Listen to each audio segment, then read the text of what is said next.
जी, हम वक्ता का स्वरूप, श्रोता के स्वरूप को मैं ऑलमोस्ट एंड पूरा हो गया, श्रोता का स्वरूप पूरा हो गया, राइट।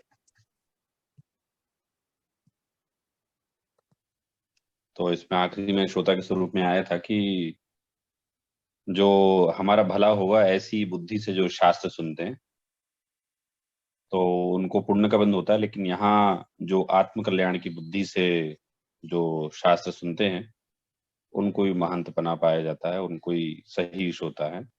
तो ऐसे श्रोताओं को यथासंभव सीखना सिखाना आदि जिनके पाया जाए वे भी श्रोता है। नेक्स्ट अब टॉपिक ले रहे हैं पंडित जी, और ये पहले अधिकार का आखिरी टॉपिक है। तो पूरे अधिकार में उन्हें एक सामान्य सर जी एक क्वेश्चन पूछ लूं श्रोता के, इसमें जस्ट एक डाउट है। हाँ। डाउट तो नहीं है बट जस्ट क्लैरिफिकेशन कि भला तो होने के लिए ही कोई करता है, लेकिन जो भला गिनते हैं वो मतलब सांसारिक मतलब लौकिक चीजों के लिए भला हो ना हो, मतलब वो करना मतलब पाप का बंध या मतलब निज गति के पुण्य का बंध होगा, वैसे गिनेंगे क्या? कैसे क्वेश्चन फिर से पूछिए आप।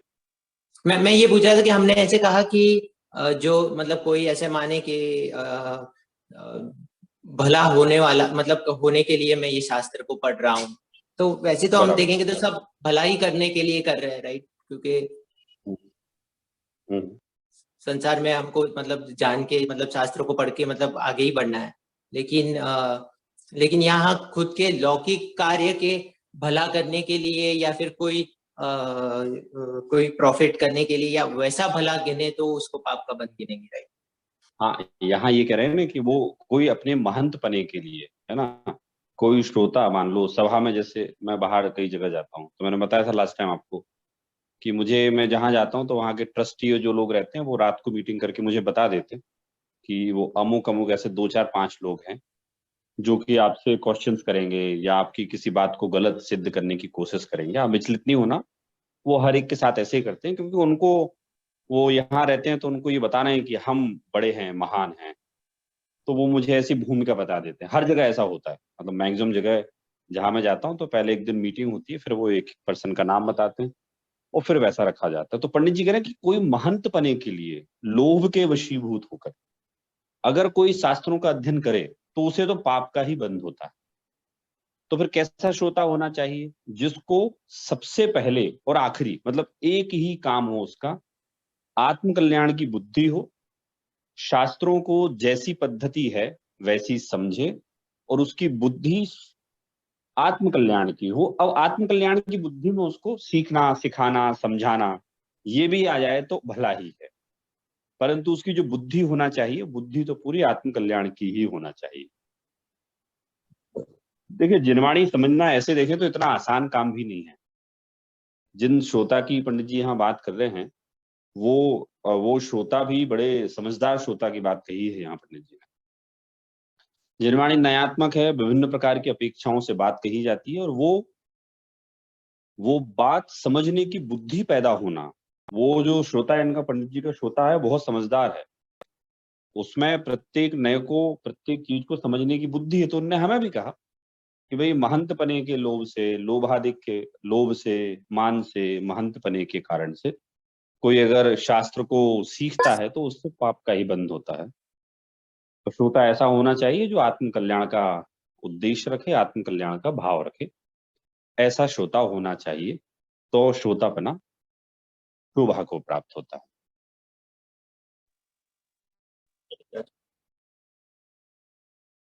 और इसमें इस अधिकार का लास्ट प्रकरण है, और उस प्रकरण में वो ये बोल रहे हैं कि पंडित जी बड़े समझदार थे।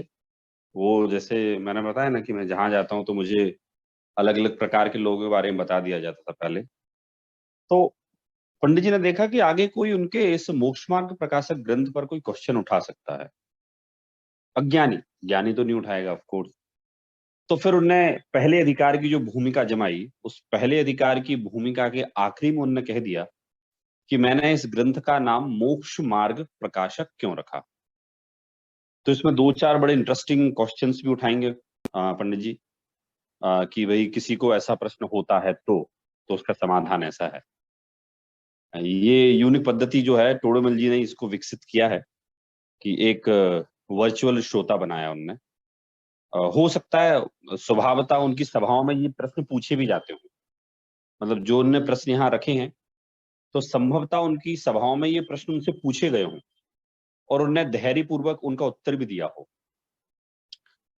तो उनने वो ही प्रश्न समझ लो जो सभाओं में पूछे गए या कुछ नहीं भी पूछे गए, तो वैसे प्रश्नों को उनने अपने मोक्ष मार्ग प्रकाशक में लिया है, और ये शैली उनकी बड़ी यूनिक और तत्काल समझ में आने वाली है।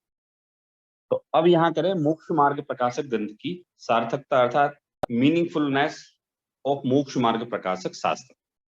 मेरा मोक्ष मार्ग प्रकाशक की सार्थकता क्या है, मैंने क्यों इसको ये नाम दिया, इसको पढ़ने से क्या होगा, साथ में वो फिर से क्लैरिफाई कर रहे हैं। मतलब पंडित जी की विनय देखो आप, बार बार वो क्लैरिफाई करेंगे, मैंने ये शास्त्र कोई महंत पने के लोभ से नहीं लिखा। तो फिर उसमें क्वेश्चन पूछा, तो क्यों लिखा आपने, भाई पहले से थे ना इतने सारे शास्त्र, क्यों लिखे आपने, उसका भी उनने बड़ी धैर्य से उत्तर दिया। मतलब वक्तापने में जो धैर्य होना चाहिए वो पूरा धैर्य उनमें पाया जा रहा है। कुछ कुछ क्वेश्चन सुन के तो हमें ही गुस्सा आ जाए कि ये इनका इनका श्रोता ऐसे क्वेश्चन क्यों पूछ रहा है उनसे, कि आपने क्यों लिखा जब पहले से शास्त्र थे तो। लेकिन उन्होंने धैर्य पूर्वक विस्तार से सतर्क सप्रमाण पूरा उत्तर दिया, और वो अभी हम पढ़ने वाले हैं। तो चलिए हम लोग ये पढ़ते हैं मीनिंगफुलनेस ऑफ मोक्ष मार्ग प्रकाशक शास्त्र। पढ़िए अर्पित जी, आप पढ़िए।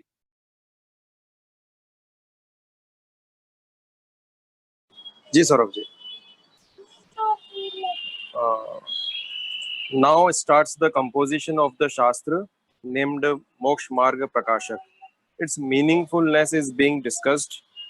In this word, forest, all jivas, mundan beings are suffering from different kinds of miseries caused due to karmic bondage, and darkness of delusion is pervading everywhere, because of which the jivas are not able to find the path of liberation, rather continue suffering from the miseries tormentedly. देखिए अब यहाँ पंडित जी ये कह रहे हैं मोक्ष मार्ग प्रकाशक ग्रंथ की सार्थकता में सबसे पहले कह रहे हैं कि now starts the composition of shastras named moksha marg prakashak. Its meaningfulness is being discussed. In the world forest, all jivas, mundane soul, mundane beings are suffering from different kind of miseries, and caused due to the karmic bondage and darkness of delusion is pervading everywhere, because of which the jivas are not able find to path the liberation, rather continue suffering from the miseries tormentedly. तो ये कह रहे हैं यहाँ कि भाई ये जो जीव है ना, कर्म निमित्त के कारण से, कर्मों के कारण से बड़ा दुखी है अनेक प्रकार के। मैं आप लोगों को ऑलवेज बताता रहता हूँ कि दुनिया में 99% से ज्यादा, मतलब 99% जीव अज्ञानी हैं, और वो समस्या ये कि वो अपने आप को ज्ञानी मानते हैं, और जो ज्ञानी है वो तो सामने आते ही नहीं है। तो यहाँ पंडित जी कह रहे हैं कि संसार के सारे जीव विभिन्न प्रकार के दुखों से पीड़ित हैं। कोई मान के दुख से, कोई लोभ से, कोई मोह से, कोई राग से, कोई काम से। संसार के समस्त जीव दुखों से पीड़ित हैं। कैसे? जैसे अपन कहते हैं कि हमें सौरभ जी बहुत दया आती है जब हम किसी गरीब को देखते हैं, किसी भिखारी को देखते हैं। आपके वहां तो नहीं पाए जाते, हमारे यहाँ ऐसे दुख देखने को मिल सकते हैं। कोई बहुत गरीब भी मिलता है यहाँ, बहुत सारे रोड साइड पर भिखारी भी रहते हैं। अलग अलग दुखों पूर्वक हम जीवों को देख सकते हैं। तो यहाँ पंडित जी कह रहे हैं सारे के सारे जीव अपने अपने कर्मों के कारण से वैसी अवस्था में हैं, कोई अकारण नहीं है। सारे जीव अपने कर्मों के कारण से वैसे हैं। जो हमें अगर लौकिक रूप से सुखी दिखाई देते हैं तो वो कर्मों के कारण से हैं। जो हमें दुखी दिखाई देते हैं वो भी कर्मों के कारण से हैं। हाँ, इसमें अगर हम सूक्ष्मता से चर्चा करें तो ये हो सकता है कि कोई हमें बाहर से सुखी दिखाई दे लेकिन अंतरंग में वो दुखी रहे। तो वो एक एक भाव अपेक्षा एक हम अलग चर्चा करेंगे, लेकिन अभी हम कर्मों के कारण से जीव नाना प्रकार के दुखी दिखाई देते हैं, इससे तात्पर्य यही है कि जीव जो है वो अपने अपने कर्म को ही भोगता है, ये नियम है, और कोई किसी दूसरे के कर्म को नहीं भोग सकता। तो पहले तो ये संसार के जो जीव हैं ये नाना प्रकार के दुखों से, कर्म निमित्त से उत्पन्न जो दुख हैं उनसे पीड़ित हो रहे हैं।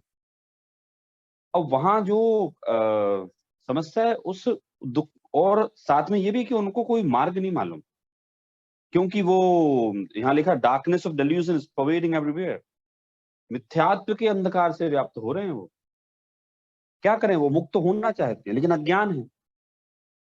सारे अज्ञानी ज्ञानी मानते हैं अपने आप को, और उस दुख से दूर होना चाहते हैं अज्ञान अंधकार के आधार से। लेकिन अज्ञान अंधकार के आधार से कोई दुख से मुक्त कैसे हो सकता है? उनको ज्ञान ही नहीं है। संसार के सारे जीव सामान्य हैं, सारे जीव सामान्य हैं। वो अपने दुखों को दूर करना चाहते हैं। तो उदाहरण आया कि जिस तरह से कोई जलन से पीड़ित हो व्यक्ति, शरीर तप रहा हो, और वो अपने शरीर की तपन खोलते हुए तेल में कूदकर मिटाना चाहे तो कैसे मिटे? ऐसे ये जीव तो वैसे ही राग द्वेष मोह से पीड़ित हैं। अब जब इसको कोई उपाय बताता है तो वो भी राग द्वेष मोह का ही उपाय बताता है। एक जगह से राग हटाता है, दूसरी जगह राग लगा देता है। तो कहना फिर उसका राग मिटेगा कैसे, उसका दुख मिटेगा कैसे? तो एक तो इसको जो है मिथ्या अंधकार से व्याप्त हो रहा है ये, और उस कारण से वहां मुक्त होने का तो कोई उपाय है नहीं। तो कह रहे हैं ये जीव मुक्त होना चाहता है, लेकिन ये तो कंटिन्यू सफरिंग फ्रॉम मिजरीज, ये वहां तड़प तड़प कर दुख सहते हैं। तो आप समझिए पंडित जी यहाँ क्या कहना चाहते हैं कि पहले तो आप ये समझो संसार के जितने जीव है ना वो सब अपने द्वारा बांधे गए कर्मों से ही सुख दुख को प्राप्त हो रहे हैं, किसी और ने नहीं बांधा। और कर्मों की व्यवस्था तो देखिए ऐसी है कि वो कर्म तीर्थंकर में भी सेम अप्लाई होते हैं, और वो व्यवस्था हम में भी सेम अप्लाई होती है। जब कोई भी जीव अरिहंत अवस्था में आते हैं तो बोले वो सिद्ध कब बनेंगे? तो जब उनकी आयु कर्म पूरा होगा तब वो सिद्ध बनेंगे, क्योंकि अरिहंत की भी तो आयु होती है ना। तो हम लोगों पर भी सेम चीज अप्लाई होती है कि जब आयु कर्म हमारा पूरा होगा तब हम सिद्ध बनेंगे, मतलब सॉरी, हमारा जब आयु कर्म पूरा होगा तब हम इस पर्याय को छोड़ेंगे, और आयु कर्म पूरे हुए बिना तो इस पर्याय को कोई छोड़ नहीं सकता। तो ये सारे जीव जो हैं, जो भी अच्छा बुरा उनके साथ में दिखाई देता है, वो सब कार्मिक मैटर है, कर्म के द्वारा है। और ये तो मेरा तो टाइम टेस्टेड है, और मैं तो कई एग्जाम्पल में देख चुका हूँ कि जनागम के प्रत्येक सिद्धांत जैसे हैं वैसे ही दिखाई देते हैं, अनुभव में भी आते हैं। मैं बताता हूँ ना कि लोगों की धारणा है ये कि हम बड़े शहर में जाएंगे तो ज्यादा पैसा कमाएंगे। मैं सैकड़ों एग्जाम्पल मेरे पास हैं इस मिथ्या मिथक को तोड़ने के लिए। मैं ऐसे लोगों से मिला हूँ छोटे छोटे गाँव में, जो आप कल्पना नहीं कर सकते कि जो शहर में कोई पैसा नहीं कमा सकता वो वहां कमाते हैं। तो फिर मैंने कहा जनागम सही तो बोलता है, आपका उदय सब जगह वही काम करेगा। ये तो हमारा एक भ्रम है कि हम ऐसा सोचते हैं कि भाई ये वहां जाने से हमारा कर्म बदल जाएगा, वहां जाने से हमारी पुण्य का उदय आ जाएगा। आना होगा आपका पुण्य का उदय तो बराबर। जिस समय आप कहीं बाहर गए और आपका उदय अच्छा आना हुआ तो ठीक है, आपको भ्रम हो सकता है ऐसा कि मैंने जगह बदली और देखो मुझे फायदा होने लगा। लेकिन यहाँ कह रहे हैं कि सब जीव अपने कर्मों से ही पीड़ित हो रहे हैं, और साथ में दुख से छूटना चाहते हैं, लेकिन मिथ्यात्व रूपी अंधकार से, अज्ञान रूपी अंधकार से व्याप्त है उनका जीवन। दुख दूर करने के लिए है कॉमन बॉलीवुड की मूवीज में बहुत कॉमन बताने लगे। तो सुखी हो तो शराब पिलाते हैं वो दुखी हो तो भी शराब पिलाते हैं। तो कहते भैया वो तो मूल में ही आपको अचेत करने वाली वस्तु है, मूल में ही आपका दिमाग खराब करने वाली वस्तु है। तो जो मूल में ही आपका दिमाग खराब करने वाली वस्तु हो वो आपको सुखी कैसे कर सकती है? आप शराब पीकर अचेत हो जाते हैं, बेहोश हो जाते हैं, तो आपको ऐसा लगता है मैं सुखी हो गया। तो कह रहे हैं एक तो ये जीवना मिथ्या ज्ञान अंधकार से व्याप्त है और सब अपने आप को ज्ञानी माने बैठे हैं। कोई शराब पीकर अपने आप को सुखी मानता है, कोई विषय कषायों का पोषण करके अपने आप को सुखी मानता है। तो कह रहे हैं पंडित जी कि एक तो ज्ञान नहीं है उसको काय का सुखी होने का, और मिथ्या अंधकार से व्याप्त हो रहे हैं, मुक्त होने का मार्ग नहीं पाते। अब भाई जिसे ज्ञान ही नहीं है। सर जी एक प्रश्न है, आप वो जो अभी लोकेशन की बात हुई उसकी भी, जैसे हम लोग जब हम ये भावों की बात करते हैं तो हम बोलते हैं ना कि अपने भाव पे भी द्रव्य क्षेत्र काल भाव का प्रभाव पड़ता है।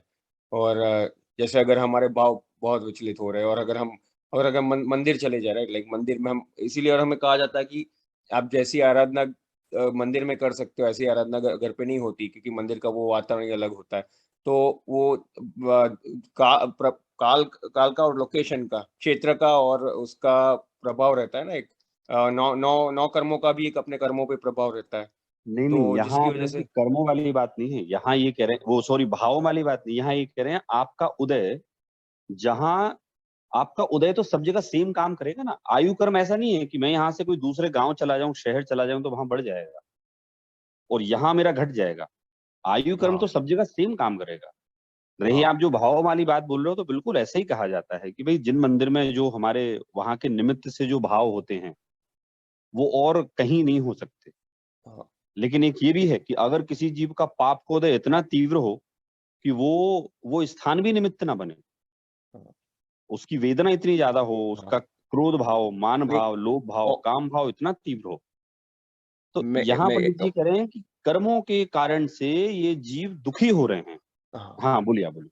नहीं, मैं वो लोकेशन के बारे में सोच रहा, जैसे अगर किसी को ऑपरेशन की जरूरत है, राइट, अगर किसी को सर्जरी करवानी है, तो सर्जरी करवाने के लिए वो निश्चित ही अगर सर्जरी होगी तो उसके उदय कर्म के उदय, अगर उसमें उदय में है लिखा है शाताविद्य का कर्म और सर्जरी होनी है उसके बाद, तो ही वो सर्जरी होनी है, वो भी निश्चित है। परंतु ये भी निश्चित है कि सर्जरी करवानी होगी तो सर्जरी के लिए वो ऑपरेटिंग रूम में ही जाना पड़ेगा। तो इसी तरह के जो आपने जॉब का एग्जांपल दिया है, तो बराबर है कि जॉब मिलेगी तब या पैसे भी तब कमाएंगे जब हमारा कर्म का उदय होगा।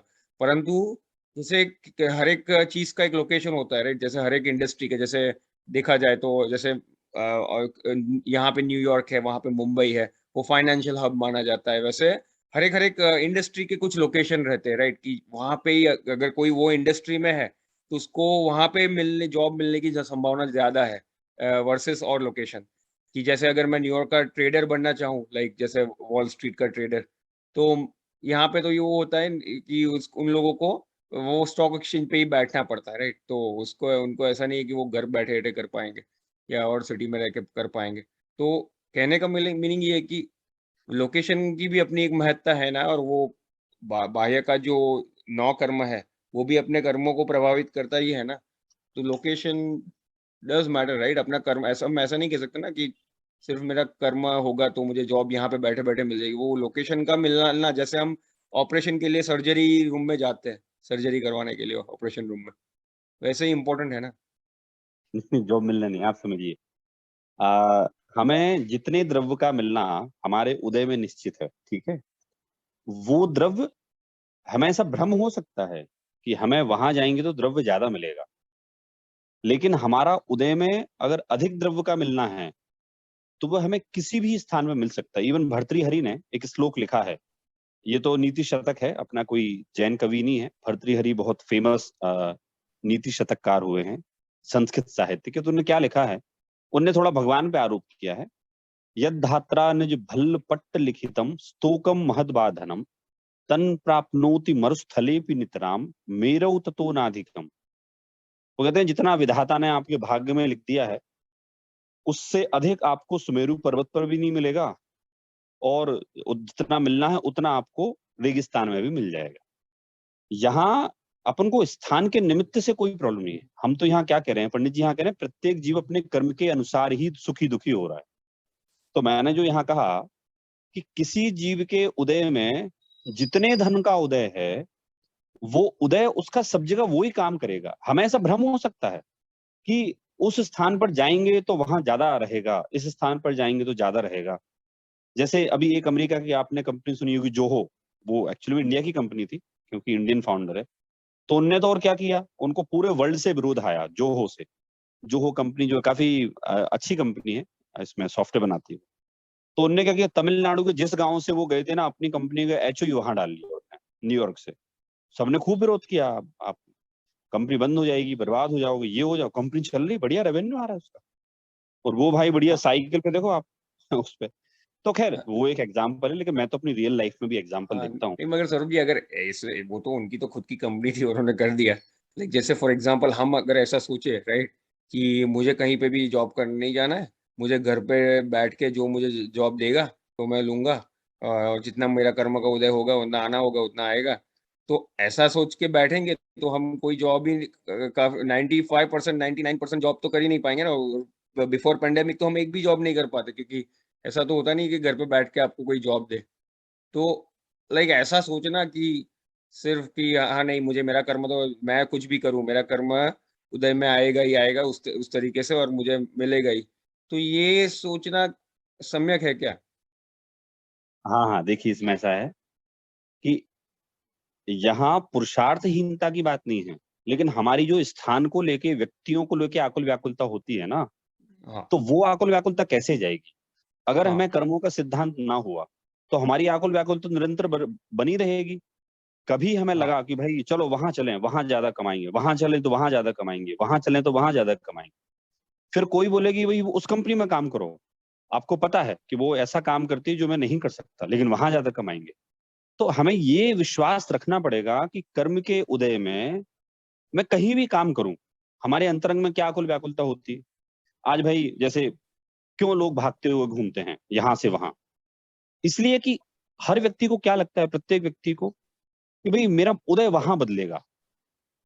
सौरभ कोई जी, यहाँ सोचता पे है तो वहां कैसा बदलेगा। होता है, ऐसा कैसा होता है, फॉर एग्जाम्पल यहाँ यहाँ कभी कभी यहाँ पे जॉब सैलरी नेगोशिएशन होता है ना, तो एचआर वाले तो क्लियरली बोलते भी है वो व्यक्ति को, अगर आप यही जॉब अब वहाँ पे ये लोकेशन पे जैसे टेक्सास में बैठे करना चाहते हो, तो आपको हम ये सैलरी देंगे। पर आप यही जॉब अगर न्यूयॉर्क में आके करोगे यहाँ पे, तो हम इसका इतना 20-30% ज़्यादा देंगे। ऐसा बोलते हैं राइट अवे कि आप यही जॉब हम दे रहे हैं आपको, depending upon what location you choose, you can earn this much और दैट मच। तो मैं कहने का मेरा मीनिंग ये है कि जैसे पुरुषार्थ की बात की ना आपने कि पुरुषार्थ तो हमें करना ही है, तो हमारे पुरुषार्थ में, यानी वास्तव में तो हमारा पुरुषार्थ पैसे कमाने में निमित्त है। तो ठीक है कि हम जो भी करें, जॉब करने के लिए जो भी एप्लीकेशन करनी है, जो भी राइट नॉलेज लेनी है, फिर जो भी इंटरव्यू देने हैं वो भी दिए, फिर सिलेक्शन भी किया कि अच्छा कौन से लोकेशन पे कैसे करना है, ड्यू डिलिजेंस जो हम कहते हैं कि कहाँ पे अपने को फायदा होगा, और ये सब करके फिर हम सिलेक्शन करें, और फिर उसके बाद वाली जो प्रोसेस है ये तो हमारे कंट्रोल में था कि हम करें ये सब जो करने की हमारी चीजें हैं। फिर उसके बाद जो हमें मिलना है नहीं मिलना है वो तो हमारे उदय पे अधीन है, क्या ये आप कहना चाहते हैं? नहीं नहीं, मैं क्या बोलना चाहता हूँ, देखिए आपने जो कहा ना, इसकी मेरी हाँ चर्चा हुई काफी लोगों से। जैसे अधिकतर लोग स्टूडेंट के माता पिता क्या सलाह मांगते हैं, सर बेटा पुणे जा रहा है तो क्या करें आप बताओ जरा, धर्म के उससे और वेल्थ के उससे, क्योंकि आप वेल्थ मैनेजर भी हो। तो मैंने चलो धर्म से बाद में बताऊंगा, पहले मैं वेल्थ के उससे बताता हूँ। कितनी सैलरी दे रहे स्टार्टिंग में? बोले सर 1 लाख। ठीक है। इंदौर में कितने का पैकेज मिल रहा है? बोले सर 60,000 का। ठीक है। तो मैं पूरे कागज पे बता देता हूँ। पुणे में जाने पर उसकी नेट इनकम ये रहेगी, और इंदौर में रहने पर भी नेट इनकम यही रहेगी। क्यों रहेगी भाई? न्यूयॉर्क में 30% हाइक इसलिए देते हैं क्योंकि वहां सब चीजें महंगी हैं, रहना महंगा है और दूसरी चीजें महंगी हैं। अगर आप ग्रॉस की बात करोगे तो आपको लग सकता है कि यार मुझे इंदौर में सैलरी कम है, पुणे में ज्यादा है, बॉम्बे में और ज्यादा है। लेकिन अगर आप नेट की बात करोगे ना, तो नेट तो वही बच रहा है। इसका मतलब क्या हुआ कि अगर आपके उदय में 40,000 रुपए की सेविंग है, तो 40,000 रुपए आपको सैलरी मिलती दिखेगी अलग अलग, कि बॉम्बे में 1.5 लाख मिल गई, इंदौर में 1 लाख मिल गई, पुणे में 1.25 लाख मिल गई, लेकिन अब जब आप बात करोगे ना कि भाई ग्रॉस आपका नेट कितना बच रहा है, तो आपका उतना ही बचेगा। मैं ये कहना चाहता हूं कि कर्म का उदय कहीं स्थान से नहीं बदलता। हाँ, परिणामों की बात करें तो हमारे परिणाम तो अभी के हैं ना, हम परिणाम बदल जाते हैं स्थान से, लेकिन कर्म का उदय हम बांध चुके हैं ना। जो कर्म का उदय निधत्ति निकाचित जो होते हैं, कर्म के उदय में आने में द्रव्य क्षेत्र काल के 9 कर्म की भी निमित्त की अपेक्षा लगती है ना, अपने कर्णानु योग के ग्रंथों के अनुसार।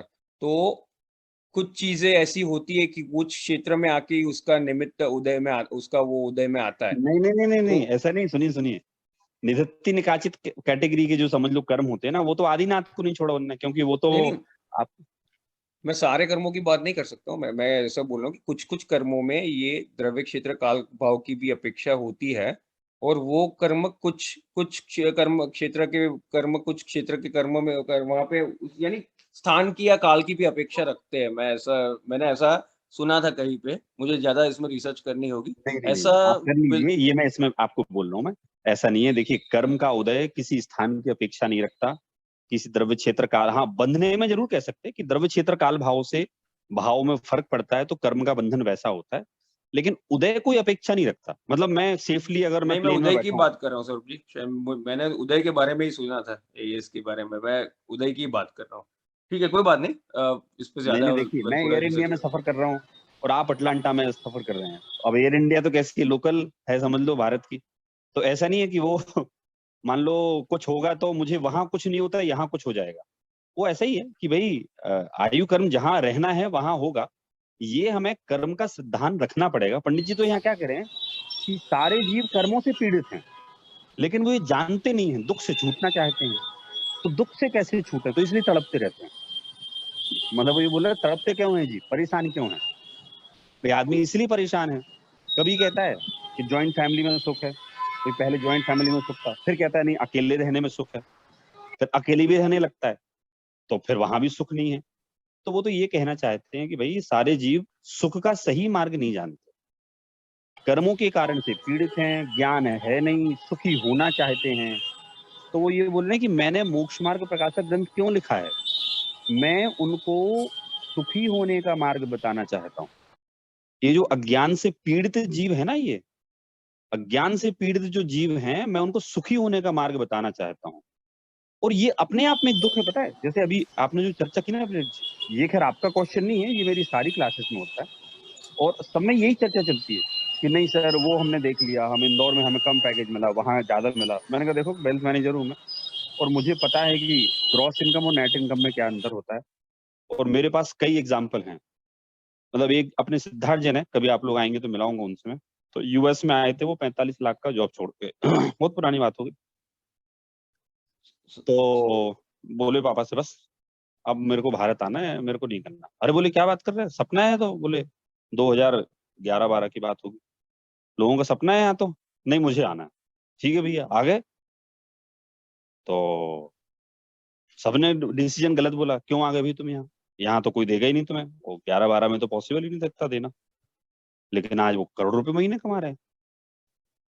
यहाँ आए तो शुरू में लगा कि भाई ये तो अपन कम है, लेकिन फिर धीरे धीरे करके, तो कहने का तात्पर्य, अच्छा वहां रहते वहां भी कमा सकते थे, ऐसा नहीं है कि वो यहीं कमा रहे। वो उदय होता तो वहां भी वही उदय आता जो यहाँ भी उदय आया। बात तो पंडित जी यहाँ सौरभ कह जी, रहे हैं कि जी मैंने अभी कुछ रेफरेंसेस भेजे अपने वो कुछ ग्रंथों में से। तो ये कर्मों के उदय के बारे में अपने ग्रंथों में तो ऐसा लिखा है कि ये कर्मों का उदय द्रव्य क्षेत्र काल भाव की अपेक्षा लेकर आता है। लेकिन वहां सौरभ पे जी यहाँ पे जिनेंद्र सिद्धांत कोश में भी लिखा हुआ है। सौरभ जी एक पॉइंट और है ना यहाँ पे कि उदय में तो वही आएगा ना जो सत्ता में पड़ा हुआ है। तो वो तो हाँ कहीं भी जाओ, कोई भी काल में जाओ, क्षेत्र में जाओ, क्योंकि सत्ता में जो है वही आने वाला है।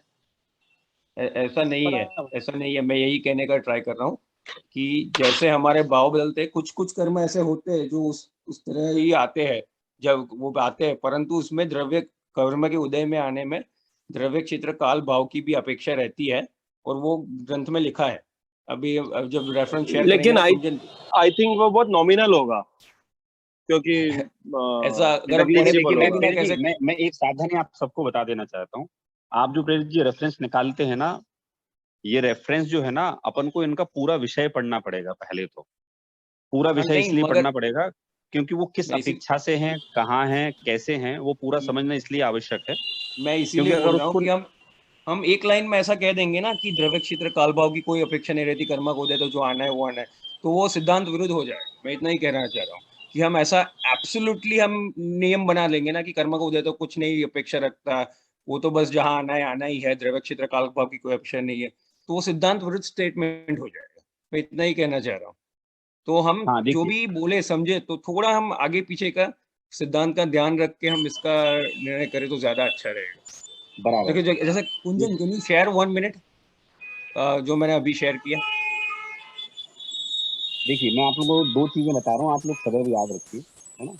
एक होती है आगम पद्धति, एक होती है अध्यात्म पद्धति, ठीक है? आगम पद्धति जब आप पढ़ेंगे ना, तो आगम पद्धति में आपको उसका करणान योग का रीजन, अन्य रीजन दिए जाएंगे।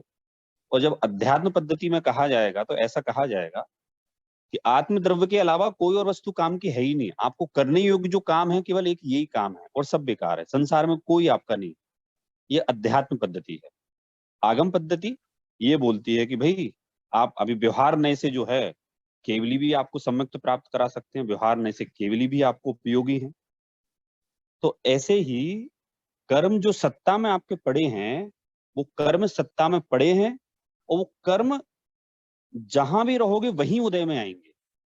वो ऐसा नहीं है कि अपने द्रव्य क्षेत्र काल भाव की अपेक्षा से वो अपना स्थान बदल लेंगे, आप देखिए अपनी यहाँ पे प्रकृति क्लियरली बदल लिखा लेंगे हुआ वो। है, कर्म का उदय द्रव्य क्षेत्र आदि के निमित्त से होता है। आप सुनिए, और उसमें उसमें मैं बिना पढ़े बता देता हूँ। इसमें जो आगे प्रकरण है, बिना पढ़े बता देता हूँ मैं। जो कन्वर्टेबल कर्म है ना, कन्वर्टेबल मतलब कि जो कर्म कन्वर्ट हो सकते हैं, तो किसी स्थान संक्रमणों का से। निमित्त पाकर, किसी स्थान का निमित्त पाकर अशुभ कर्म की प्रकृतियां शुभ कर्म में कन्वर्ट हो जाती हैं। उदाहरण के तौर पर, कि एक व्यक्ति मंदिर गया, ठीक है, उसके पाप का उदय आना था, लेकिन उस क्षेत्र में जाके उसके परिणाम इतने निर्मल हुए कि वो जो कर्म की प्रकृतियां पाप रूप में उदय में आनी थी ना, वो उसकी पुण्य में कन्वर्ट हो गई, या पाप तो का अनुभाग कम हो गया। तो वहां जो वही तो, अपेक्षा है ना, ये द्रव्य क्षेत्र काल भाव की अपेक्षा है वहां। हाँ, तो मैं वही बोल रहा हूँ कि तो हम लोकेशन की जो भी चॉइसेस करते हैं अच्छी या बुरी, उससे फर्क तो पड़ता है ना कर्म के उदय में, वहां रिजल्ट देखिए जो प्रेरित आना जी, वाला वहां है। अपन लौकिक कार्य भी नहीं कह सकते। यहाँ अपन ये कह रहे हैं, वहां नहीं ये नहीं हो नहीं सकता है। नहीं, लौकिक कार्य में भी हो सकता है। दिखाओ दिखाओ जी, जैसे दिखाऊं मैं कि अगर जो एग्जांपल है, फॉर एग्जांपल वो जो स्टोरी आती है ना कि दो मित्र थे, तो एक मित्र बोल रहा है कि मैं मंदिर जाऊंगा और दूसरा मित्र बोल रहा है कि मैं ढाबे पे खाने जाऊंगा आज रात को। तो फिर वो सुबह को तो वो गए, वो एक ढाबे पे गया, मंदिर पे गया, उसको तो वहां पे बाहर मंदिर में पहुंचने से पहले ही कांच लग गया और खून निकल आया। और वो ढाबे पे गया, उसको हीरे मिल गए और हीरे की बैग मिल गई और वो माला माल हो गया। फिर वो दोनों दोपहर में मिलते हैं तो बोलते हैं, अरे यार तू तो मंदिर भी गया था फिर भी ऐसा हो गया, और मैं तो यहाँ पे गया ढाबे में, फिर भी मैं तो माला माल हो गया, ऐसा क्यों हुआ? तो फिर वो जाते हैं वो मुनिराज के पास। तो मुनिराज बताते थे कि इसका तो एक्चुअली आज में ऐसा उदय आने वाला था कि वो मरने वाला था, यहाँ पे आगे सांप था, परंतु मंदिर जाने के परिणाम से उसको वहीं पे लग गई और उससे सांप उसका रास्ता बदल दिया, और वो सांप के पे पैर आने से उसका बच गया और वो मरा नहीं। और इसका जो उदय था वो राज्याभिषेक का उदय था आज, परंतु वो ढाबे पे खाने के परिणाम हुए उसके अशुभ परिणाम, तो उसका कर्म जो था उसका वो हो गया, यानी उसका स्थान उसने जो चुना था उसकी वजह से। तो ये लौकिक में भी होता है, परलौकिक में भी होता है सौरभ जी। हाँ ये तो हाँ, आप देखिए, आपने आपने उत्तर दिया इस चीज का, मैंने नहीं दिया, आपने दिया। कि वहां इस उदाहरण में ये बताना चाहते हैं कि भैया, आप अगर मंदिर जाएंगे तो आपके आने वाले पाप कर्म के उदय पुण्य में भी कन्वर्ट होने की संभावना है। और अगर आप लौकिक कार्य में प्रवृत्त रहेंगे मंदिर को छोड़कर, तो आपके पुण्य का उदय भी पाप में कन्वर्ट हो जाएगा। इस कहानी से शिक्षा ये मिली थी। हाँ, मैं वही वही समझ बोल रहा हूँ, मैं वही बोल रहा हूँ कि लौकिक कार्य में भी हमें ये प्रिंसिपल कि हम क्या चॉइसेस करते हैं। जैसे लौकिक कार्य में भी बहुत सारे भेद बनते हैं, हम कौन से विचार से क्या हम डिसीजन लेते हैं, क्यों जाना चाहते हैं, राइट? जैसे फॉर एग्जांपल कोई व्यक्ति लोकेशन की चॉइस इसलिए कर सकता है कि नहीं मुझे इस स्थान से मुझे हर रोज दर्शन करके जाने को मिलेगा, तो ये भी उसकी लोकेशन की चॉइस हो सकती है। या फिर किसी चीज व्यक्ति की लोकेशन की चॉइस इसके लिए हो सकती है कि नहीं, मुझे यहाँ पे पैसे ज्यादा मिलेंगे इसलिए मैं लोकेशन पे रहूंगा, तो देखिए मुझे वो तो कोई। लोभ हो गया प्रेरित जी, वो तो हाँ, अगर नहीं आप नहीं, मैं पैसे वही देखिए, बोल रहा हूँ, मैं अगर आप बोल ऐसी रहा हूँ बात मगर। करेंगे कि मैं भारत शिफ्ट होना चाहता हूँ, सपोज दैट मैं हाँ इसलिए होना चाहता हूँ भारत शिफ्ट कि वहां मुझे रोज मंदिर मिलेगा, अब मुझे हाँ पैसा कम मिले ज्यादा मिले मुझे चलेगा, हाँ ठीक है। हाँ तो यहाँ कह सकते हैं कि साहब आपकी कषायों में मंदिरता है और आपके परिणाम बहुत अच्छे हो रहे हैं, तो आपका हाँ उदय तो वहां से अच्छा आ गया, क्योंकि आपकी जो प्रकृति थी ना शातावेदनी की और स्ट्रांग हो गई। हाँ इसी को अगर अपन उल्टा ले लो, क्यों निरंतर आकुल हो रहा है, अरे यार अगर मैं यहाँ चला जाऊंगा तो ज्यादा मिलेगा। आजकल के बच्चे करने लगे, हर 6 महीने में जॉब चेंज कर देते हैं, 6-8 हाँ महीने में जॉब चेंज कर देते हैं। वो कहते हाँ हैं थोड़ा जंप मारते रहो तो अपन को हाइक मिलती रहेगी। तो अपन अगर इसको ऐसे लगाएं कि हमारी जो पुण्य की प्रकृतियां हैं, हमारा उद्देश्य ये रहा कि हमें वहां इसलिए जाना है। क्यों जाना है? क्योंकि हम प्रतिदिन मंदिर ही जाएंगे, सबसे प्राइम उद्देश्य वो है। लेकिन अगर ये है कि पैसे ज्यादा मिलेंगे वहां, तो वो मंदिर तो है ही, ठीक है, तो हमारा लोभ उसमें हावी हो गया। हाँ। हाँ, अगर ये और है कि सौरभ चलो उस लोकेशन पे जाने पर हमें मंदिर तो प्राथमिकता मिलेगी मिलेगी, और ठीक है हाँ, धन भी ज्यादा मिल रहा है, बढ़िया बात है, तो वहां कर्म की प्रकृतियों में संक्रमण हो सकता है, हाँ, उसमें कोई ऐसा आक्षेप ही नहीं ऐसे है। ही सौरभ जी, लौकिक में भी मैं और उदाहरण दे सकता हूँ। फॉर एग्जाम्पल, जैसे प्रीतेश का जॉब है, वो डॉक्टर है, राइट। तो उसमें क्या बहुत सारे वो अलग अलग प्रकार के नौकरी जॉब कर सकता है एज अ डॉक्टर। अब प्रीतेश ही ज्यादा बता सकता है, परंतु उसमें ऐसा होता है कुछ स्थान पे अगर वो नौकरी चुने तो उसमें हिंसा का ज्यादा उसमें इन्वॉल्वमेंट रह सकता है। कुछ स्थान पे वो अगर नौकरी चुने तो हिंसा का कम इन्वॉल्वमेंट रह सकता है। यानी ये तो एग्जाम्पल है। तो ऐसे बहुत सारे लोकेशन के आश्रित भी भेद होते हैं, और उस प्रकार के वहां पे अगर वो लोकेशन पे जाएंगे तो उस प्रकार के ही वातावरण और उस प्रकार के ही जब संयोग होते हैं जहाँ पे हिंसात्मक चीजें होती है। तो मैं क्या कहना चाहता हूँ कि जैसे सिद्धांत में लिखा है कि कर्म का उदय द्रव्य क्षेत्र काल भाव की अपेक्षा को लेकर ही होता है। तो ये आई थिंक ये सम्यक प्रकार है कि हमें ये साथ में ऐसे बोल के चलना चाहिए, वरना सिद्धांत विरुद्ध लगता है, एकांत लगता है अपने को बोलने नहीं में। नहीं नहीं प्रेरित जी, मैं आपको यही तो बताना चाहता हूँ, सिद्धांत को देखिए, पहली बात मैं आप लोगों से एक निवेदन करना चाहता हूँ, मैं कोई भी बात आप लोगों को सिद्धांत विरुद्ध नहीं बताता हूँ ना बताऊंगा, ठीक है। रही बात अपेक्षाओं की, मैं जहां अपेक्षाएं क्लियर करता हूँ वहां अपेक्षाएं क्लियर करता हूँ, जहां नहीं करता हूँ वहां अपेक्षाएं अपने आप लगा ली जाती है। सेकंड थिंग, कर्मों का उदय हमारी जो सत्ता में पड़ा है वो उदय में आएगा, ये 100% 100% ऐसी ही बात है, सारे ग्रंथों में ऐसा लिखा है। अब वो डिटेल बात करेंगे तो डिटेल में ये बात होगी कि कर्मों का संक्रमण भी हो जाता है। कैसे हो हाँ जाता है भाई? कि अगर वो शुभ भावों का अगर जोर ज्यादा रहा, 100% हो ही जाए ये भी नहीं है, लेकिन नहीं अपवाद सौरभ जी, रूप में। मैं सिर्फ इतना कहना चाहता हूँ कि हम ऐसा बोले ना कि कर्मा को दे तो आप जहां भी चले जाओ, जैसा आना है ऐसा आना ही है। ये स्टेटमेंट पे मुझे थोड़ा अग्री नहीं हो पा रहा हूँ मैं, कि हम तो ऐसा ये बोलते हैं ना कि कर्मा को दे तो हम जहां भी चले जाए, जैसा आना ही है वैसा ही आना है। ये स्टेटमेंट पे मैं अग्री नहीं हो पा रहा हूँ, इसी मैं सिर्फ इतनी बात कर रहा हूँ। नहीं नहीं, देखिए कर्म का उदय तो आप कहीं भी चले जाओ, जैसा आना है वैसा ही आना है, एकदम सही बात है। आप नहीं कहीं भी चले सौरभ जाओ, जी, नहीं मान सकता मैं ऐसा। ठीक है, ओके देखिए ठीक है, ये कोई तो बात नहीं, कोई बात नहीं। आप ठीक है आप चल, मैं ठीक है जो भी है आप आगे देखो, चला लीजिए, जनरली कोई प्रॉब्लम। जनरली प्रेरित जी हमें ऐसा लगता है कि वो तो अभी वैसा ऐसा वहां कहाँ नहीं आना। लिखा है, और कहाँ पे लिखा है कि कर्मा का उदय आप कहाँ पे भी चले जाओ, जैसा आना है वैसा ही आना है? अगर कहीं पे लिखा हो तो ठीक है, चलो मान लेते हैं।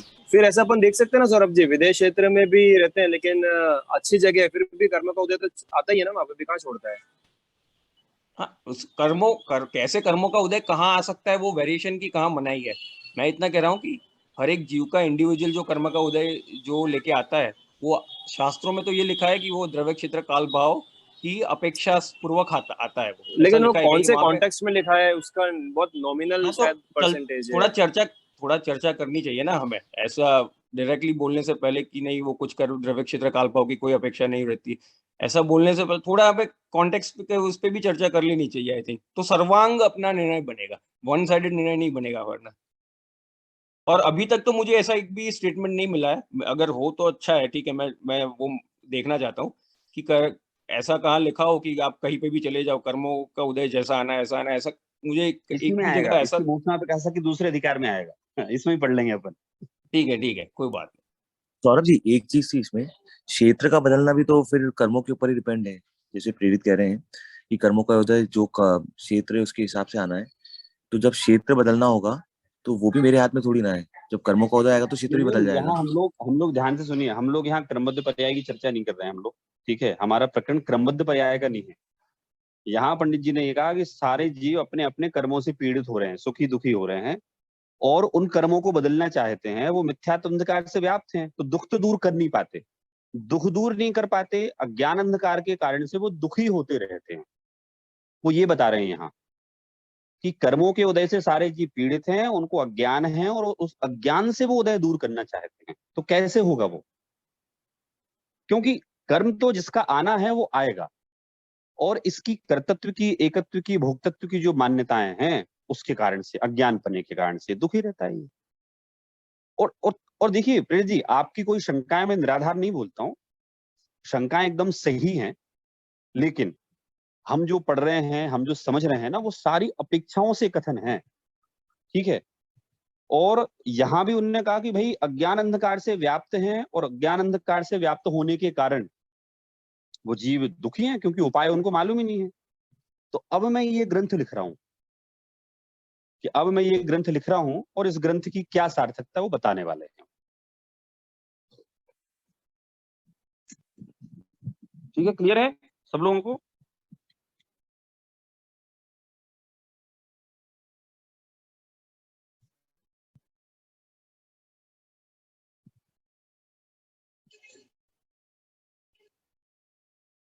चलिए आगे का पैराग्राफ पढ़ते हैं।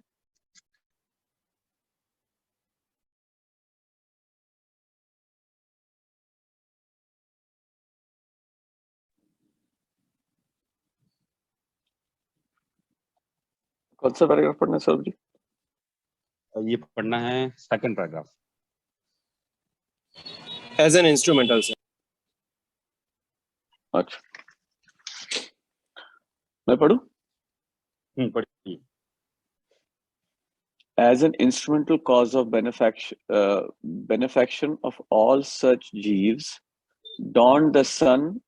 As an instrumental cause of benefaction of all such jivas, dawned the sun in the form of Tirthankar Kevali Bhagwan, omniscient Lord, and through the rays of his Divya Dhvani, divine speech, the path of liberation got illuminated. As the sun has no intention to illuminate the path, but automatically its rays are spread out and the path gets illuminated. Similarly, the Kevali, omniscient Lord, is devoid of attachment. So he has no intention to show the path of liberation, but automatically, due to rise of aghati karmas, non-obstructing karmas, the matter particles of his body turn into Divyadvani, divine speech, through which the path of liberation is illuminated. Continue करूं? हाँ, एक minute. Sir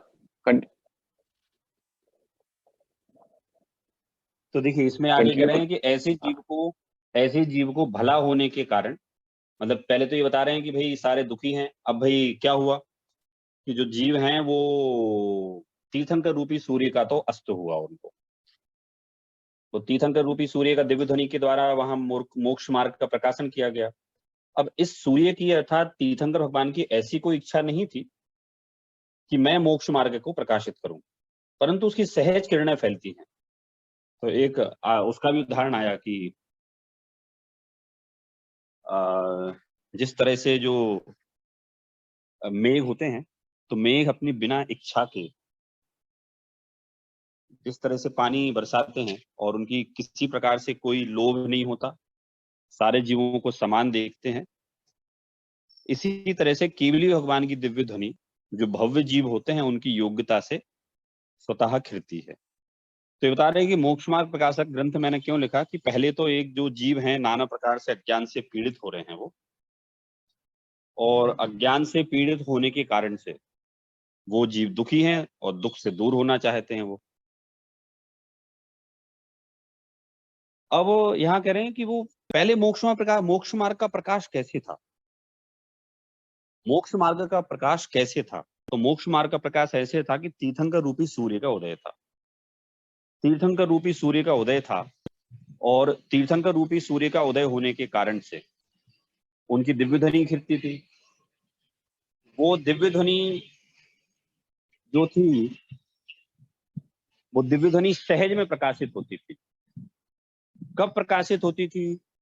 तो बोले भविभागन वच जोगे वशाय, भव्य जीवों के पुण्य के उदय से उन तीर्थंकर की जिस जिस द्रव्य क्षेत्र काल भाव में जिन जिन जीवों का जैसा उदय होता था, उस द्रव्य क्षेत्र काल भाव में वैसा उनकी दिव्य ध्वनि खिरती थी। तो उसको कौन खिराता था? तो बोले सहज खिराता था। जैसे अभी कर्मों की चर्चा चली ना, तो जिस द्रव्य क्षेत्र काल भाव में, ये जो अभी रेफरेंस दिया प्रेरित जी ने, तो इसमें लिखा है ना अभी द्रव्य क्षेत्र काल भाव के, तो जिस द्रव्य में, जिस क्षेत्र में, जिस काल में, जिस भाव में, जिस भाव में जो कर्म के उदय आने हैं, तो ऐसे ही तीर्थंकर की दिव्य ध्वनि कहाँ खिरेगी? बोले भविभागन वच जोगे बसाए, भव्य जीवों के भाग्य के उदय से तीर्थंकर की दिव्य ध्वनि जिस द्रव्य में, जिस क्षेत्र में, जिस काल में जहां खिरनी है, वहां स्वतः खिरती है। तो इसमें एक तो ये बता दिया कि भगवान हमारे यहाँ उपदेश नहीं देते, क्योंकि कहीं लिखा हो कि भगवान ने उपदेश दिया तो वहां अपने आप लगा लेना कि अनिच्छा पूर्वक दिया। अनिच्छा अर्थात मन तो है ही नहीं उनका, मन की सत्ता तो है लेकिन वो जली हुई जेवरी के समान है। तो वो दिव्य ध्वनि उनकी जो खिरी, वो कैसी खिरी? वो दिव्य ध्वनि उनकी खिरी सहज, जिसमें उनको कोई किसी प्रकार से उनको कोई बुद्धि का प्रयोग नहीं करना पड़ा। तो मोक्ष मार्ग का जो प्रकाश हो रहा था वो कैसा हो रहा था कि पहले तीर्थंकर रूप केवली का सद्भाव हमें था और उनकी सहज दिव्य ध्वनि खिर रही थी, तो मोक्ष के मार्ग का प्रकाश हो रहा था। अब क्या हुआ, कालांतर में क्या होगा कि भाई वो मोक्ष का मार्ग बंद हो जाएगा। क्यों कह रहे हैं? उनके द्वारा जो प्रकाश हो रहा था, तो उनको इच्छा नहीं थी कि हम मोक्ष मार्ग प्रकट करें, लेकिन सहज ही वो उनके आघाती कर्मों का जो वैसा परिणमन था और उससे उनका शरीर जो है दिव्य ध्वनि रूप परिणमित उनका हो रहा था, उससे मोक्ष मार्ग का प्रकाशन हो रहा था। तो वो सर्वांग से जो केवली की दिव्य ध्वनि खिरती है ना, वो सर्वांग से खिरती है। वो उनकी दिव्य ध्वनि सर्वांग से खिरती है, ऑटोमेटिक रहती है। प्रत्येक जीव को अपनी अपनी भाषा में उनकी दिव्य ध्वनि समझ में आ जाती है। तो मोक्ष मार्ग का जो प्रकाश हो रहा था वो पहले ऐसे हो रहा था। अभी और बताएंगे कि भाई उनकी जाने के बाद क्या हुआ, फिर और क्या हुआ। तो अभी अपन इतना समझें कि पंडित जी ने जो भूमिका जमाई कि मैंने ग्रंथ क्यों लिखा, तो उन्हें यहाँ से जमाई कि भाई नाना प्रकार के कर्म है, नाना प्रकार के जीवों के उदय हैं, वो दुखी हैं। तो पहले इस दुख को दूर करने का उपाय केवल ज्ञान रूपी सूर्य था। पहले इस दुख को दूर करने का उपाय केवल ज्ञान रूपी सूर्य था, और वो केवल ज्ञान रूपी सूर्य सहज में ही काम कर रहा था। उसमें किसी की कोई इच्छा नहीं थी, केवल भगवान के सहज पुद्गल परमाणु थे, जो सहज पुद्गल परमाणु जीव को दिव्य ध्वनि का लाभ देते थे। अब सेकंड आया कि भाई वो तो चले गए, तो पढ़ते हैं आगे का पैराग्राफ पढ़ते हैं अपन। पढ़िए प्रतीश जी, आप पढ़िए। जी Saurabh ji. Further, the Ganadhara Devas thought that after the setting of the omniscient sun, how could jivas obtain the liberation path, moksha marga? And without trading on liberation path, the jivas will continue suffering from miseries. This compassionate feeling encouraged them to compose the shastras in the forms of anga prakirnaka,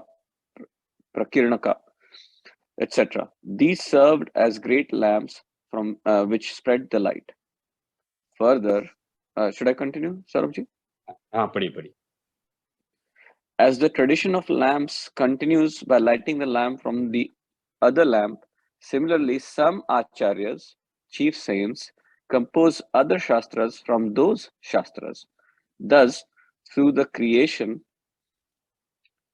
Kunjan, can you switch to the next page?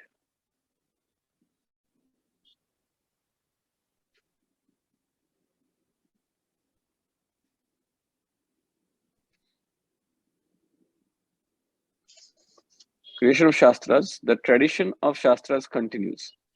This shastra is also being composed on the basis of previous shastras. हाँ, देखिए आगे अब क्या पढ़ना कहा चाहिए। यहाँ हाँ। कि भाई केवली का तो अभाव हुआ। अब वो कह रहे हैं कि केवली के अभाव होने के बाद गंधर्व देव को ऐसा विचार आया कि भाई केवल ज्ञान रूपी सूर्य का अस्त होगा तो जीव मोक्ष मार्ग को प्राप्त कैसे करेंगे? और मोक्ष मार्ग प्राप्त किए बिना जीव दुखों को सहेंगे।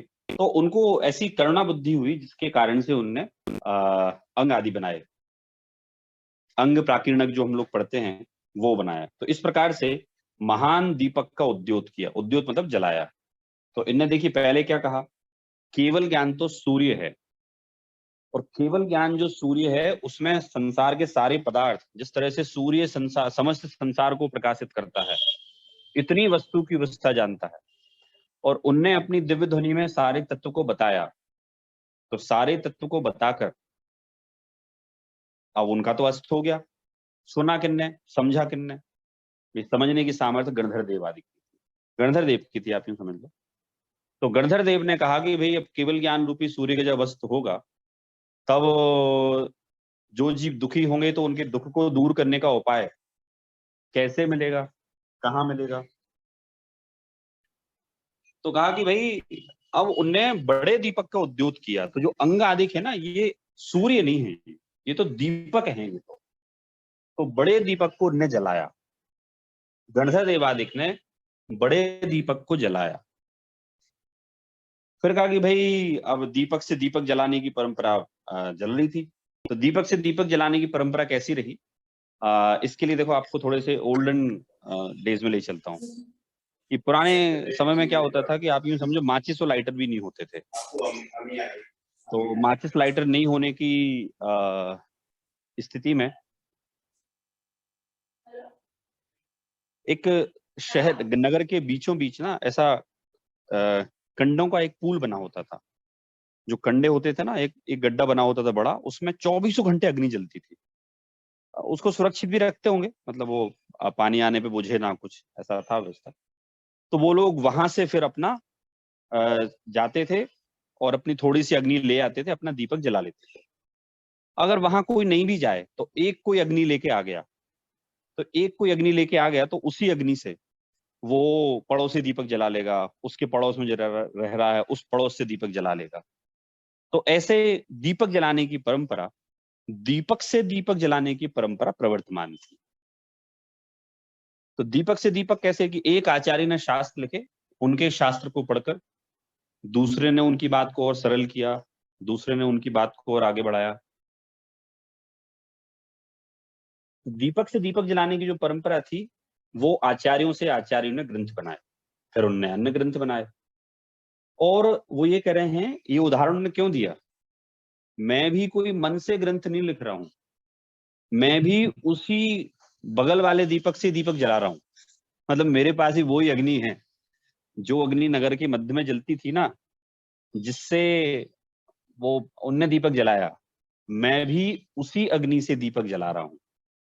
तो मैं कोई अलग से नहीं लिख रहा हूं, ये मैं उस केवल ज्ञान रूपी सूर्य अस्त होने के बाद महादीपक का उद्योत हुआ, जब उनका अस्त हुआ तो आचार्यों ने ग्रंथ लिखे, और मैं भी उसी परंपरा को फॉलो करते हुए जो ग्रंथों का अध्ययन किया है, उस ग्रंथों के अध्ययन के आधार से मैं भी यह ग्रंथ बनाता हूं। तो वे कह रहे हैं ना कि द शास्त्र is also being composed on the basis of previous शास्त्र। मैंने जो शास्त्र बनाए हैं ना, ये मन से नहीं बनाए हैं। मैं ये जो कंपोजिशन कर रहा हूं, ये प्रीवियस शास्त्रों के आधार से मैं कर रहा हूं ये कंपोजिशन। तो इससे एक चीज वैलिडेट हो गई मतलब उनने हमें समझा दी कि भैया आप ऐसा डाउट मत करना कि मैंने कोई मान बढ़ाई के लिए, मैंने कोई मन से राग द्वेष से पीड़ित होकर मैंने शास्त्र बनाए हैं। क्योंकि ये शास्त्र ऐसे देखो तो अभी आने वाले अधिकारों में तो बहुत सारी चीजें आने वाली हैं इसमें। अन्नमत समीक्षा जब आएगी तो हमें लगेगा पंडित जी क्या क्या कह रहे हैं ये। तो उन्होंने पहले ही कह दिया कि भैया मैंने कोई इसमें कोई राग द्वेष से पीड़ित होकर कोई बात नहीं लिखी। वर्तमान काल में मोक्ष मार्ग का प्रकाश करना है, सो पुराने शास्त्रों को पढ़कर, पुराने आचार्यों के शास्त्रों को पढ़कर। तो मूल में वाणी आई थी केवल ज्ञान से, वहां से फिर गणधर देव से फिर आचार्य, तो मैं भी उनकी बातों को ही पढ़कर यहाँ लिख रहा हूँ। अब आगे और बढ़िया बात बोलने वाले हैं। पढ़िए प्रेम जी, आप पढ़िए आगे। ये क्वेश्चन से ना, क्वेश्चन नहीं क्वेश्चन से थोड़ी पढ़ना। further. Further, as the sun and all the lamps illuminate the path in the same manner, similarly, Divya Dhwani and all Shastras illuminate the liberation path, Moksha Marg, in the same way.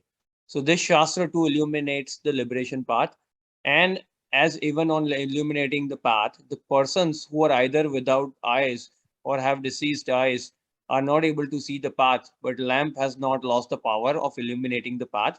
Similarly, on illuminating the liberation path, the jivas who are either not without mind, irrational beings, or are overpowered by delusion, etc., are not able to see the path of liberation. Thereby it cannot be said that Shastra has lost the power of illuminating the liberation path. In this way, the meaningful name of Moksha Marg Prakashak Shastra be known. हाँ देखिए, इन्हें यहाँ एक इतना अच्छा sentence कहा है कि if a person is not having light in his eyes, then that person cannot blame on Deepak कि दीपक का दोष है जो मुझे दिखाई नहीं दे रहा है। तो उन्होंने क्या कहा कि अगर किसी जीव की ज्ञान ज्योति अज्ञान अंधकार से व्याप्त है और उसे अगर ये मोक्ष मार्ग का दीपक दिखाई नहीं देता, तो उसमें दीपक का तो दोष नहीं है। तो उनने इसमें कह दिया कि भाई कि कोई कहे कि साहब नहीं हमें समझ में नहीं आता, तो उन्होंने कहा भाई तुम्हें समझ में नहीं आता ना, तो तुम्हारा दोष है। जैसे सूर्य ये लिखा है ना, तो the farther as the sun and all the lamps illuminate the path of the same manner, similarly divya dhvani and all shastras illuminate the liberation path in the same way. सूर्य हो या दीपक हो, वो सारे के सारे एक ही मार्ग को प्रकाशित करते हैं। हाँ, एक कम ज्यादा अंतर हो सकता है लाइट में कि भाई सूर्य की रोशनी जब उस मार्ग पे पड़ती है तो आपको बहुत दूर तक का दिखाई देता है, लेकिन उसी मार्ग पर अगर आप दीपक लेके खड़े होते हैं तो बहुत दूर तक का दिखाई नहीं देता, लेकिन मार्ग तो वही दिखा। क्या कह रहे हैं कि भाई ये जो दीपक भी जले हैं ना, ये वहीं से जले हैं। तो ये सारे के सारे जो हैं, ये सारे के सारे एक मार्ग को ही प्रकाशित करने वाले हैं। अब जो दिव्य ध्वनि है वो तो सर्व ग्रंथ है और एक मोक्ष मार्ग को ही प्रकाशित करते हैं, कोई अलग बात नहीं करते हैं। All shastras illuminate liberation path in the same way, so the shastras to illuminate the liberation path. तो जिस तरह से सारे ग्रंथ जो पूर्वाचार्यों के ग्रंथ हैं वो मोक्ष के मार्ग का प्रकाश करते हैं, इसी तरह से मैं भी जो ग्रंथ लिख रहा हूं इसका मोक्ष मार्ग प्रकाशक ये नाम सार्थक है। तो आप लोग जब भी इस ग्रंथ का नाम पढ़ें तो अब आपको मीनिंग ख्याल में आना चाहिए कि पंडित जी ने इस ग्रंथ का नाम मोक्ष मार्ग प्रकाशक क्यों रखा।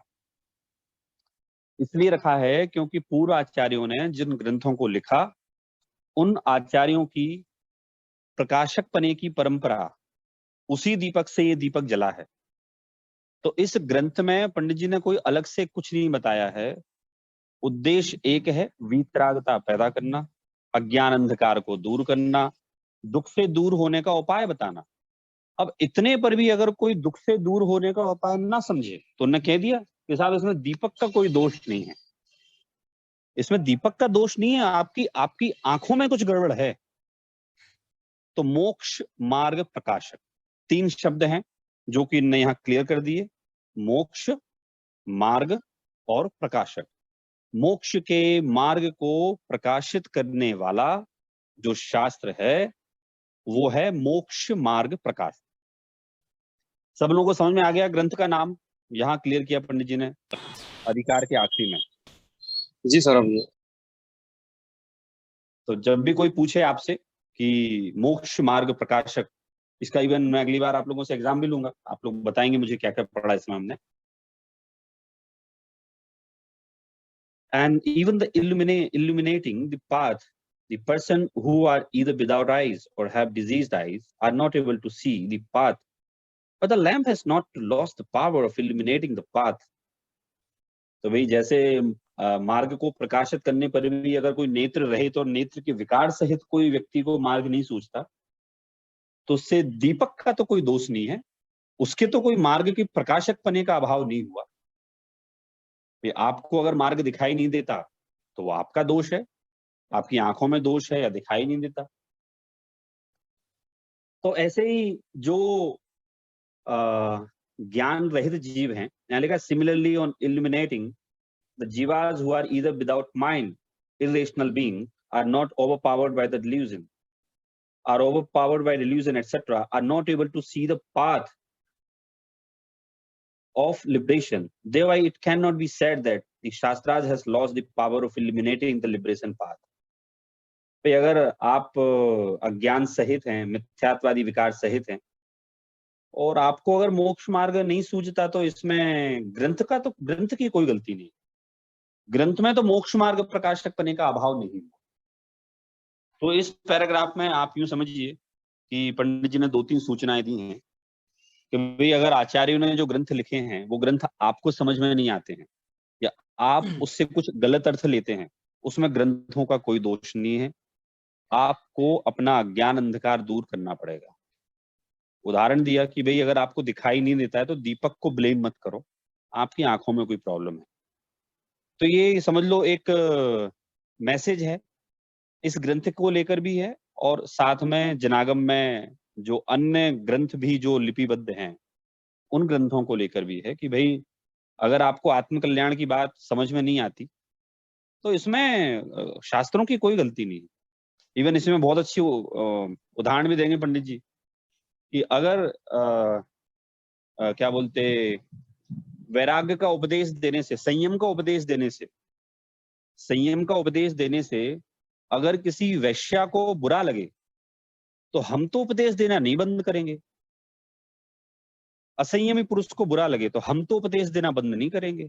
ऐसे ही अगर किसी को ये मोक्ष मार्ग समझ में नहीं आता तो उससे आपको समझ में नहीं आने से बुरा नहीं हो जाएगा ये, या आपको समझ में नहीं आ रहा।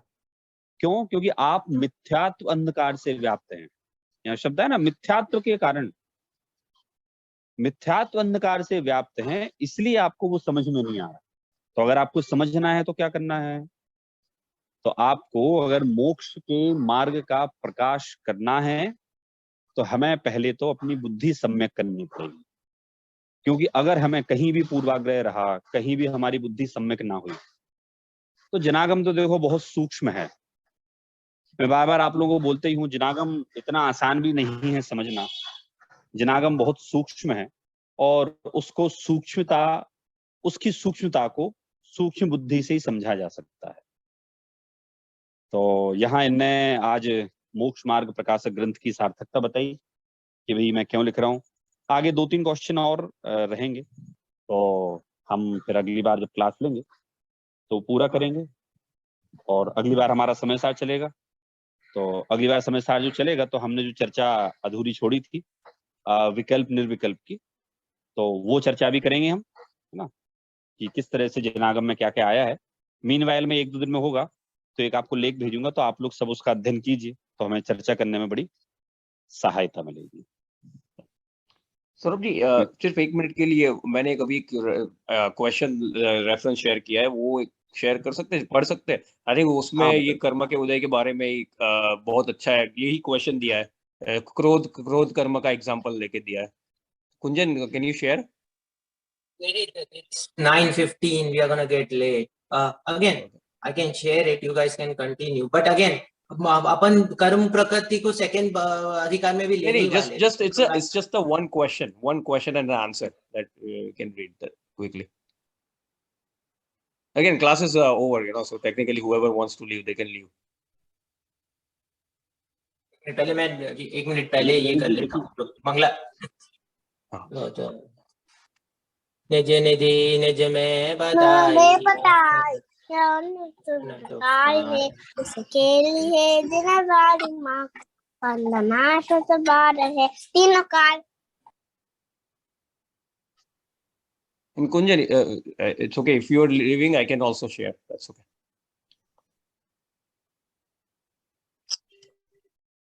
देखिए इसमें प्रेम जी जो बात है ना वो ये है कि प्रत्येक द्रव्य अपने प्रत्येक कर्म उसका उदय जिस द्रव्य में, जिस क्षेत्र में, जिस काल में, जिस भाव से आना है उसी समय आएगा वो उदय।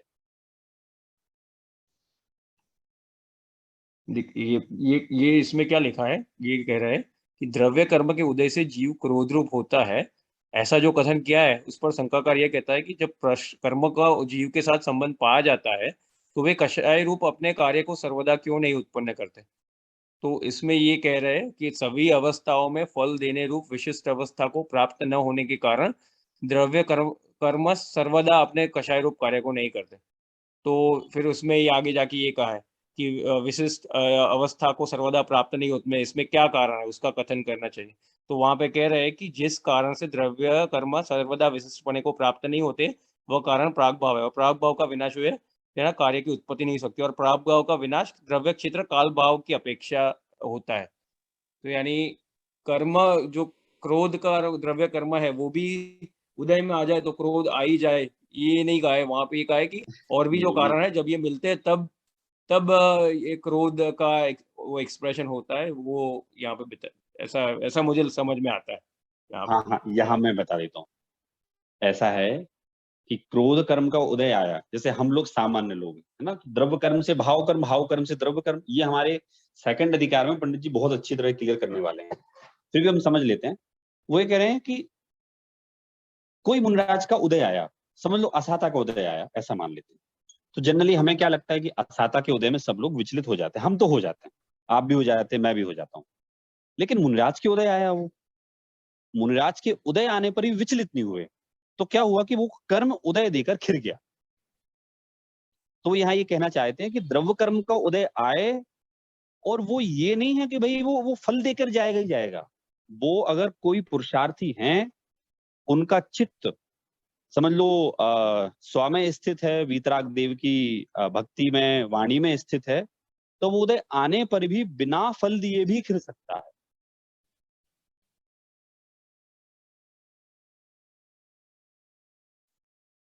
तो द्रव्य क्षेत्र काल भाव की वहां पे अपेक्षा है या नहीं है? देखिए प्रिय जी, द्रव्य क्षेत्र काल भाव को मैं आपको क्लियर करूं। द्रव्य क्षेत्र काल भाव का मतलब ये है कि जिस कर्म का जिस द्रव्य में, जिस क्षेत्र में, जिस काल में, जिस विधि से, जिस होनहार से उदय आना है, वो वही उदय में आएगा।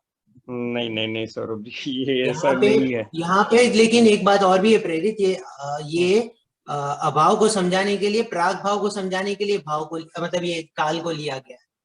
हाँ, मगर ये कर्म के संबंध में है, कर्म का उदय के संबंध में है। लेकिन यहाँ पे इम्पोर्टेंस प्राग भाव के काल को समझाने के लिए। होमवर्क दे रहा हूँ आपको, मैं एक होमवर्क दे रहा हूँ उसमें। देखो मैं एक होमवर्क दे रहा हूँ, आप बहुत अच्छी तरह इसको पढ़ो, इस प्रकरण को पढ़ो, ठीक है। अपन फिर चर्चा करेंगे क्या होता है। ये तो ना, ये तो डिक्शनरी है, देखो एक शब्द दिया हुआ है। जब कषाय पहाड़ के अपन पूरे प्रकरण को पढ़ेंगे ना, तो क्या होगा, हमें मैटर ही अलग होगा। अब जैसे मैं बता रहा हूँ, जैसे आपने जो कुछ उदाहरण भेजे ना उस पर ग्रुप पे, कि भाई वो पृथकत्व वितर्क जो ध्यान होता है, उसमें देखो विकल्प आ रहे हैं। अब उसमें क्या है कि अपन आगे पीछे का प्रकरण पढ़ेंगे तो पूरा क्लियर हो जाएगा कि पृथकत्व वितर्क जो है ना, उसमें वितर्क का मतलब होता है वितर्कः श्रुतम। जो उनको विकल्प हो रहे हैं, वो विकल्प हैं जिनवाणी संबंधी। और कौन से विकल्प हैं वो, कि वो विकल्प उनको तो, उनके तो ज्ञान में ही नहीं, अनिच्छा पूर्वक है, केवली के ज्ञान गम्य है वो। तो वो जो पृथकत्व वितर्क जो ध्यान है ना, वो कोई बाहर का ध्यान नहीं है, वो तो श्रुतम विकल्पम, वितर्कः श्रुतम, वितर्क जो है वो श्रुत है। तो कोई बात नहीं। देखो आप ऐसा नहीं सोचिए प्रीत जी कि मुझे आपके क्वेश्चन से कोई प्रॉब्लम है। मुझे तो बड़ी खुशी होती है कि आपको विभिन्न प्रकार की शंकाएं पैदा होती हैं, जो कि सब लोगों को समझने के लिए प्रेरित करती हैं, और आप सदैव ऐसे क्वेश्चन करते रहिए, ऐसे मेरी इच्छा है। लेकिन साथ में ये भी कि अपन प्रकरण पूरा पढ़ें, आगे का पीछे का। हाँ, जहां कहीं मुझे लगेगा कि मैंने आप लोग कुछ गलत बताया, कुछ मेरे पढ़ने में कुछ और आया, समझने में कुछ और आया, मैं वहां 100% आप लोगों को बोलूंगा कि मेरा ऐसा बताने में आया था, जो कि इसमें सुधार करें, और ये ऐसा नहीं, ऐसा है मेरा अभी पढ़ने में आया। ये मैं अवश्य इसमें सदैव बोलूंगा, इसके लिए मैं सदैव तत्पर हूं मैं। लेकिन जहां मुझे लगता है कि मुझे आप लोगों को समझाना है, या कहीं समझ लो मुझे आपको ही समझाना है, और मुझे ऐसा लगता है कि प्रेरित जी समझने में कुछ गलती कर रहे हैं, तो मैं कुछ इंस्ट्रक्शन भी दूंगा, तो आप लोग वो भी फॉलो करिए। उद्देश्य